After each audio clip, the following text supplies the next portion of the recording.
the goal would be to hit like 290 to 300 for a set of like 6 basics.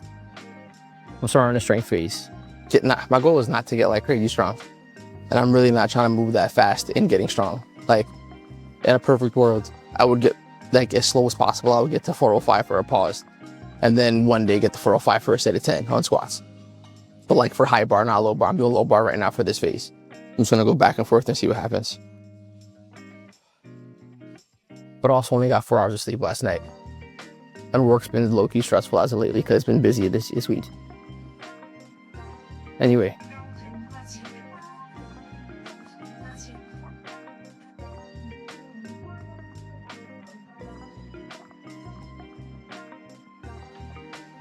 I haven't worn a knee sleeve in like 3 years. So I'm only gonna use them for my strength phase too. Only because I've been having a little bit of knee pain nowadays. Usually when I do like a pretty solid warm-ups, my little knee bends, like it makes a big difference in making me feel better. Making my knees not hurt as much basically. Warmer up is important.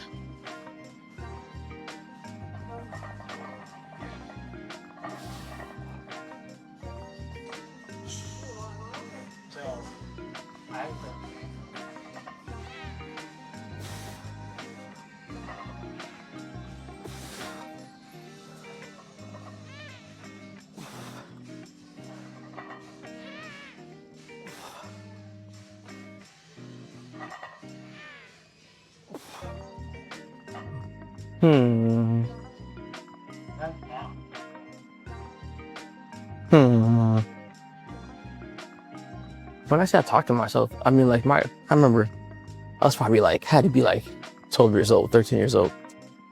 But that was in high school. I think I was pretty sure I was a freshman. And I came home one day and my aunt was like, she was like, yeah, so what you doing? You talking to God out there? And I was like, what are you talking about? She was like, you know, I see you in the mornings, right? And I'm like, okay. Okay, well, I'm talking to myself. Well, maybe say you're talking to God because you're going to look a little crazy. It's not hard, true. That has never stopped. Like, I'm talking like that happened at 12, 13, 14, whatever. And then I want to say a year ago, I had a customer come into the store and he was like, we were talking, but he was like talking to all of us. He's low-key a loud person. Like, he's cool. He's great. He's like me. He has a loud voice. And literally, he's like, I know he talks to himself, right? And I was like, in what point in time did you ever see me talking for myself? But usually when people come in the store, I stop talking for myself. I'm just having business meetings all day in my head. And then sometimes I gotta say it out loud, you know what I mean? I was like, this man, bro. But I mean, like, yeah. So I mean, at this point in time, I mean, I might as well take advantage of what I be doing and just put it on camera. Anyway, I decided I was gonna do like 300, but I think I'm just trying to get used to these knee sleeves because they feel weird. Like, I definitely don't feel that fun today, but I definitely don't feel that weak. As I get a little older.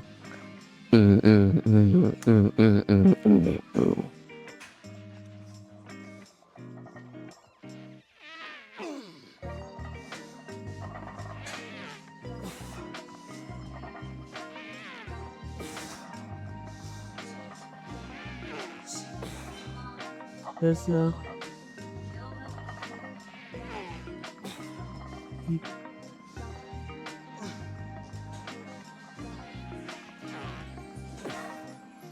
RP is 7, maybe 8, maybe like 7.5, maybe 7.5. Not RP at 7 though. Hope so quickly reminded us to why I stopped wearing these sleeves.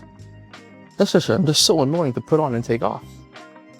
Anyway, I'm basically following. So look, I've been listening to a lot of Australian straight hills, a lot, and just kind of reminding me about like Tudor bump and periodization and volume and whatnot, just volume intensity, switching it up, going band. Anyway, trying to find the balance between a hypertrophy strength and a peaking program, which I'm never gonna like peak because not like real peaks at least. Never gonna like, I don't think, unless you're someone who's trying to legitimately like to be the strongest person in the world, I don't think there's any reason to ever go or ever do like a real legit 1 rep max. It might happen, but like I would never purposely program for it unless I was doing a meet and I was gonna be one of the best in the world after that meet. Cause like, what am I doing? I'm 31, turning 32. What am I doing a 1RM for? It's much more impressive that I can do 350 for a set of 5 than do 405 for a set of one, to me, without, and if possible, without any pain. That'd be a beautiful thing.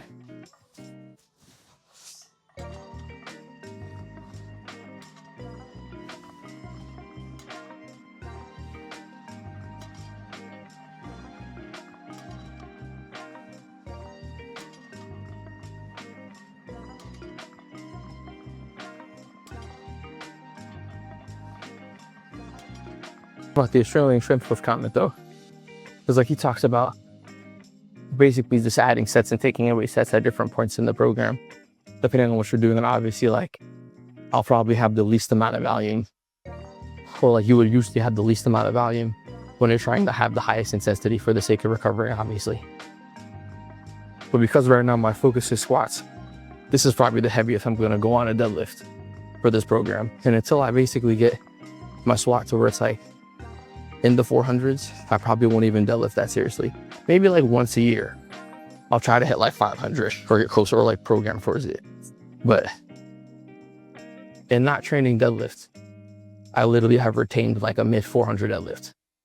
But I literally just wake up and do, oh my God, I'm getting old. It's not, programming isn't complicated, but it can be tedious and you should be smart, especially when you work over 50 hours a week. And I'm not like a person that works 50 hours a week and I'm like sitting at a desk. I'm on my feet running around the whole time dealing with customers and making sandwiches, which ain't that serious, but it's still for 14 hours a day. Like I know I'm getting at least 20,000 steps a day.